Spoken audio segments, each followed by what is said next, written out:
వచ్చి ముషాను ఎట్లా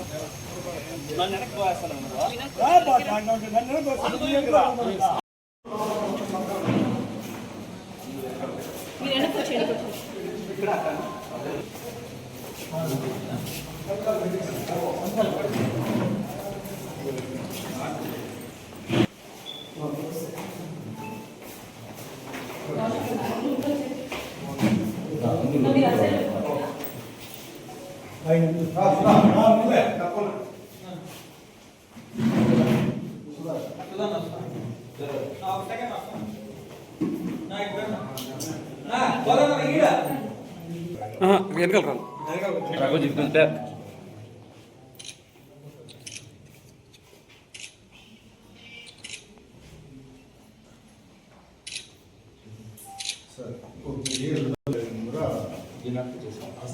వస్తాపురంలో వచ్చి ఒక అతను షెడ్ కట్టుకుంటున్నాడు. దాన్ని మా మాజీ ఎమ్మెల్యే వెంకయ్య ఆధ్వర్యంలో ఆ రోజు నిలుపుదల చేసుకున్నాము. కలెక్టర్ గారికి చెప్పాము, మేడం గారికి ఇంటిమేషన్ ఇచ్చాము, ఎంఆర్ఓ గారికి చెప్పాము, కమిషనర్స్ చెప్పాము. మళ్ళా నిన్న రాత్రి కడతారని చెప్పేసి ఇంటిమేషన్ వచ్చింది. అక్కడ పొయ్యలు చెక్కలు అందుకొని పెట్టారు.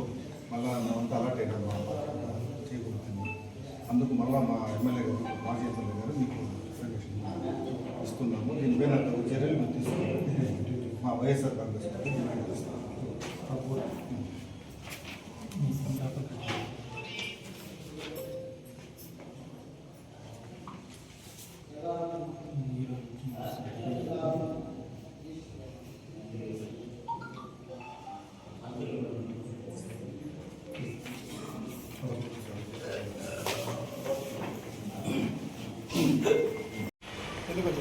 నమస్కారం.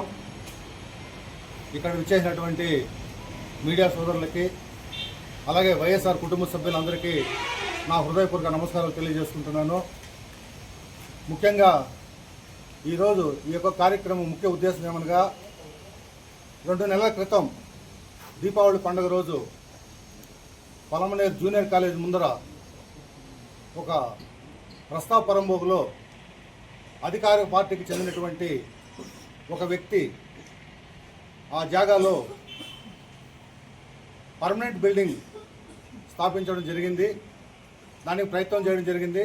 దాన్ని ఆ రోజు మా వైఎస్ఆర్ కాంగ్రెస్ పార్టీ మాజీ శాసనసభ్యులు డాక్టర్ ఎన్ వెంకటగౌడ గారి ఆధ్వర్యంలో దాన్ని ఆ రోజు నిలుపుదల చేయడం జరిగింది. ఆ రోజు ఆయన కలెక్టర్ గారితో మాట్లాడారు, ఆర్డీఓ గారితో మాట్లాడారు, ఎంఆర్ఓ గారితో, కమిషనర్ గారితో అందరితో మాట్లాడి తాత్కాలికంగా ఆ రోజు నిలుపుదల చేయడం జరిగింది. కానీ దురదృష్టవశాత్తు ఆ రోజు మా అందరిపైన కేసులు కట్టారు. నాన్ బెయిలబుల్ అన్ని కేసులు కట్టారు.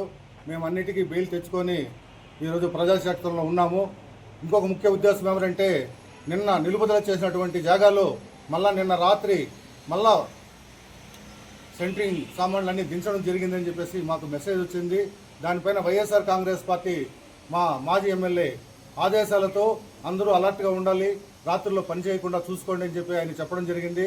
అందరూ దానిపైన ఒక కన్ను వేశారు. తప్పక రాత్రుల్లో ఆ పని జరగలేదు. కానీ ఆయన ఎనీ టైం మేము కట్టేదానికి రెడీగా ఉన్నామని చెప్పడం జరిగింది. దానికోసం మేమందరూ ఈరోజు ఆర్డీఓ గారికి వినతి పత్రం ఇవ్వడం జరిగింది. అయ్యా, మేము ఇప్పుడు కూడా చెప్తా ఉన్నాము, దీనిపైన మీరు ఎంక్వైరీ చేసి దాన్ని నిలుపుదల చేయాలని. ఎందుకంటే అక్కడ పైప్ లైన్ ఉండాలని చెప్తున్నారు. పలమనేరుకు వచ్చే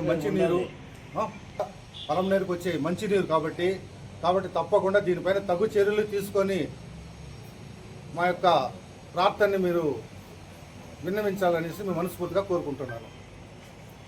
ఎవరు ఇచ్చారని చెప్పేసి దాన్ని తేల్చాలనేసి వైఎస్ఆర్ కాంగ్రెస్ పార్టీ డిమాండ్ చేస్తుంది.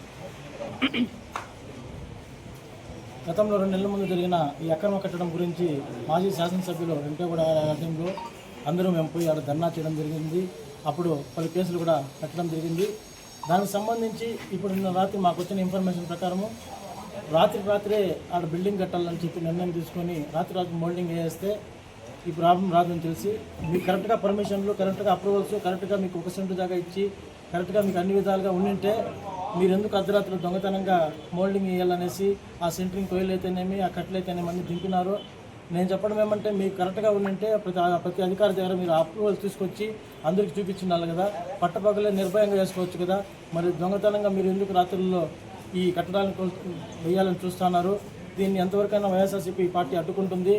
కాబట్టి మున్సిపాలిటీ వాళ్ళు కూడా దానికి సంబంధించి 1 సెంటు జాగాని గతంలో మా మాజీ కౌన్సిలర్ గారు చెప్పినట్లు వాళ్ళ జాగాకి ఇక్కడ జాగా లేకపోయినా ఇంకో జాగా చూపించమని చెప్పినారు కదా. అది ఒక పబ్లిక్ సంబంధించిన పైప్ లైన్ పోయే పొలంలో ప్రజలందరికీ తాగునీటి సమస్యను తీర్చే పైప్ లైన్ కదా. కాబట్టి దాన్ని మనం డైవర్షన్ చేసి అతనికి ఇవ్వాల్సిన అవసరం లేదు కదా. కావాలంటే అతనికి అట్లా గవర్నమెంట్ కొన్ని ఏళ్ళుగా ఉన్నారు కాబట్టి అతనికి ఎక్కడైనా గవర్నమెంట్ సంబంధించిన లాంటి ఇంకా దూరంగా చూపించాలి. కానీ స్కూల్ పిల్లలు ఉండే పక్కలో మరియు ఆ పైప్ లైన్ పోయిన దాని మీద ఇవ్వడం చాలా తప్పని మేము భావిస్తూ దీన్ని మేము అడ్డుకుంటామనేసి తెలియజేసుకుంటున్నాం. దీన్ని మీరు దొంగదారం చేస్తే మా వాళ్ళు కూడా రాత్రి పగులు అక్కడ గస్తీ కాస్తూ ఉంటారని తెలియజేసుకుంటూ సెలవు తీసుకుంటున్నాం.